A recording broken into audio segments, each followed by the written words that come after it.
Si tu es business founder et que tu recherches en ce moment ton cofondateur technique, alors cette vidéo est sûrement pour toi, parce qu'elle va te permettre sûrement d'économiser pas mal de temps, mais surtout de trouver tes premiers clients beaucoup plus rapidement que ce que tu imaginais, ce qui est normalement ton but. Rapidement pour me présenter en 10 secondes, je suis le fondateur de Sprint, qui est une agence produit, et puis avant ça, pendant 7 ans, j'ai aidé des startups sur la partie produit, à créer leurs produits, à manager leurs produits, à différents stades de maturité. J'étais chez Igral où il y avait 10 millions d'utilisateurs, j'ai été chez des SaaS où il y avait 500 grands comptes comme Maison du Monde, Printemps, etc. J'étais aussi chez des grands groupes. Ce que j'ai pu voir dans l'écosystème startup et notamment chez les early stage founders et business founders dont tu fais peut-être partie, c'est que il est très difficile de trouver les premiers temps un cofondateur technique pour accompagner forcément la création du produit et la scalabilité future de l'application. Mais c'est pas forcément un problème de ne pas en avoir, et ce que je voudrais dans cette vidéo, c'est dans un premier temps revenir sur ce constat et ce problème de ne pas avoir un cofondateur technique qui n'en est plus un selon moi aujourd'hui, et ensuite voir ce que tu peux faire concrètement pour simplement avoir des clients et faire en sorte de ne pas manquer d'un cofondateur technique, le temps d'en trouver un ensuite évidemment dans le futur pour scaler ton application.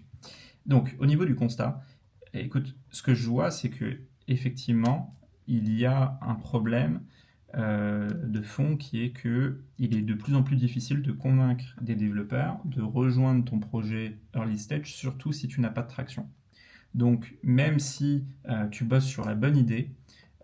probablement qu'un développeur ira plutôt chercher quelqu'un qui a déjà soit un historique en tant que fondateur de boîte, soit qui a déjà une traction avec un produit déjà naissant. Et si tu arrives sans produit et si tu n'as pas forcément un historique de fondateur, ça va être plus difficile pour toi de choper les bons devs qui vont pouvoir te suivre ensuite avec la motivation sur ce projet et être dédié à ce projet-là. Pourquoi maintenant, dans un second temps, ce n'est plus un problème véritablement aujourd'hui? Parce qu'aujourd'hui, tu peux très bien toi-même te former tout seul à construire ton propre produit et sans avoir à trop mettre les mains dans le cambouis. Je dis sans avoir à trop mettre les mains dans le cambouis parce qu'il faudra quand même un petit peu être tech, mais c'est pas forcément quelque chose de négatif, sachant que de toute manière, dans ton futur, dans ton rôle de business founder, tu auras de toute manière besoin de comprendre les enjeux d'un produit et de comprendre les enjeux de la tech pour savoir mieux tout un tas de choses, mieux manager, mieux prévoir tes prochaines fonctionnalités, etc. Mais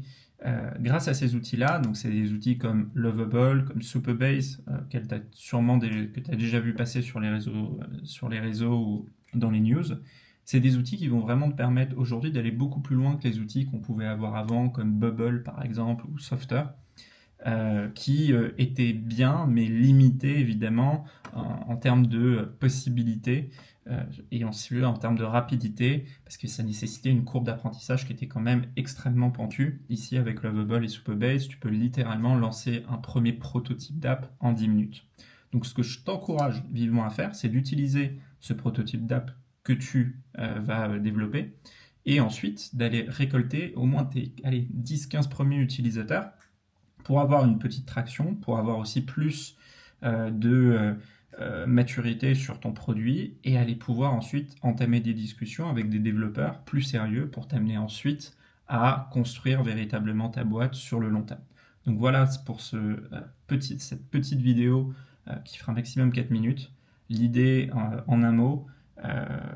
si je voulais résumer la chose, ce serait de dire en fait, ce qui tue les projets, c'est pas forcément le manque de code dans un premier temps, c'est le manque de clients. Donc fais en sorte d'avoir le plus rapidement possible des clients. Et pour ça, code ton produit sur Lovable, inscris-toi directement, va prototyper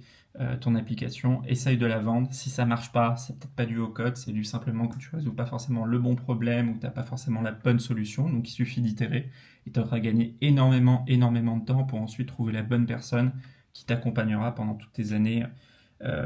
d'entrepreneuriat et de trouver dans ce cas-là le bon cofondateur technique. Voilà, j'espère que cette vidéo pourra un peu t'être utile. Si elle l'a été, n'hésite pas à laisser un like, t'abonner. Je vais essayer de faire 3 vidéos par semaine où je te parle directement comme ça d'astuces qui peuvent te servir lors de la création de ton produit tech.